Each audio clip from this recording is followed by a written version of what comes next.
morning, sir. Good morning. What's your name? I'm Tony Castle-Miller. Thank you, Tony. And this is a beautiful Abarth Simca. Can It you is. tell me a bit more about it? It's an Abarth Simca 1300 Longnose, because it has the longer nose, which was the last development in 1965. And I was lucky enough to pull this out of a lock-up garage in Bristol a few years ago, where it hadn't moved since 1971.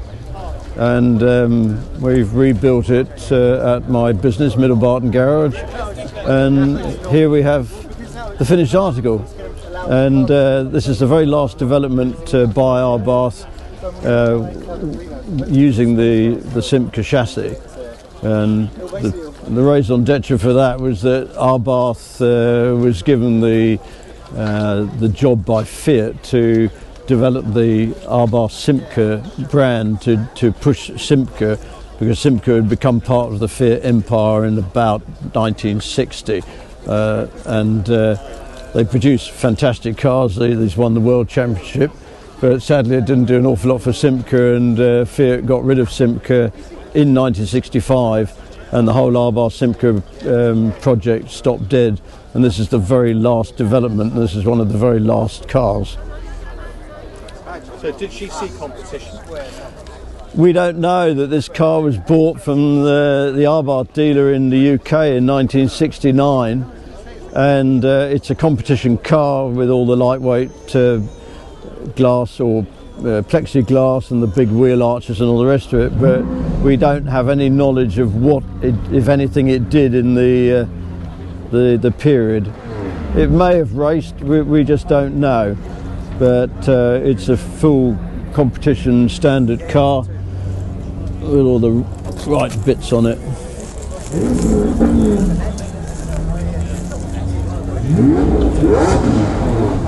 Quite a simple interior, but very functional and attractive.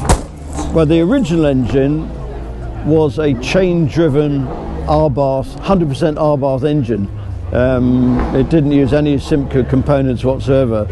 The transmission in Abarth Simcas was based on the Simca transaxle from the little Simca 1000 saloons and coupes. In this instance, I've built a Fiat Abarth engine, mainly because I haven't got 100,000 quid for the original engine, even if I could find one. So this has got a 1300 twin cam running on twin carburetors, and it's very much in the vogue of the original engine, other than the fact it's belt driven, not chain driven. And the transmission and all the suspension is all as per original. You might notice it's got an extra pair of dampers and coilover dampers on the back, which allows you to adjust the rear suspension height and the rebound and all the rest of it. Quite trick stuff. It runs a 4-speed transmission, this one. They also homologated a 6-speed transmission. 4-wheel Girling disc brakes, triple pot calipers. Lovely Campag wheels, 7-inch on the back and 5.5-inch on the front. And all based on a mundane Simca chassis, highly modified, shortened and gutted and strengthened, and with the aluminium made body, and only in 65 they used a fiberglass front. So the front is a tip nose, and which I can show you.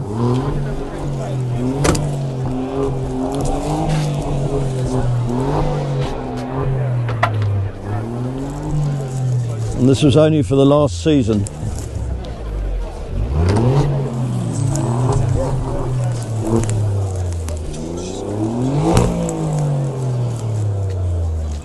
It's a beautiful piece of work, Tony. It's a lovely bit of kit, isn't it? Yeah. And believe it or not, the air horns were on this car when I bought it, and the owner said he put them on in 1970, and I cleaned them up a bit, put some oil in the compressor, off they go. Do you use her competitively? No, I'm retired. Okay. Demonstrations, and to be honest, it's so difficult. I mean, everything is almost non-existent for this car. To get, I mean, the radiator's correct, all the brakes, suspension, everything is correct. We had to make a new fuel tank, but you know, to race one of these things, you'd need to have very deep pockets, and there is one being put together at the moment for a 2 litre, which will be racing.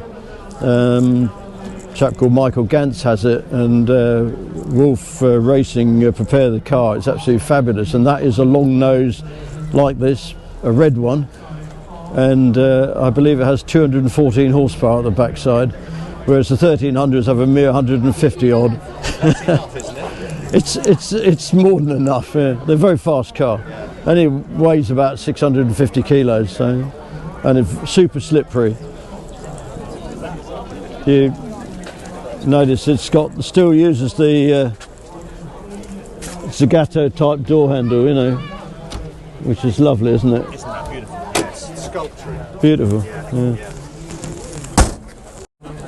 I got an Abarth Simca. Broadly, would you like to buy it? And I've worked on these, and I said, oh yeah, but you know, I'm not a hugely rich man. And long and short, he wanted me to have it, and so we did a deal. He sadly passed on. That was the problem, and I think he thought that I would actually build the car. So I did. So I was extremely lucky, and it really is a lovely bit of kit. So where did he get it from? He bought it from Radbourne Racing, the Abarth dealer, in 1969. Okay. Used it for a couple of years with a Fiat engine in it, and put it in his lock-up garage in 1971. Never used it again. And when I bought it 6 years ago, it had not moved since 1971. It was in a good lock-up garage with lots of holes along the eaves, and when I noticed when the door went up, loads of cobwebs, good sign, and there was a split bag of plaster of Paris on the floor, and it was pure powder. So I thought, it's ventilated, it's dry, and the car was remarkable. He'd sprayed it with, I don't know whether he sprayed it with olive oil, he sprayed it with something, and the whole of the car was a greasy, sort of dusty, dirty, horrible sort of something, but it kept it in great condition, and we power washed it off, and all we've had to do is paint the car.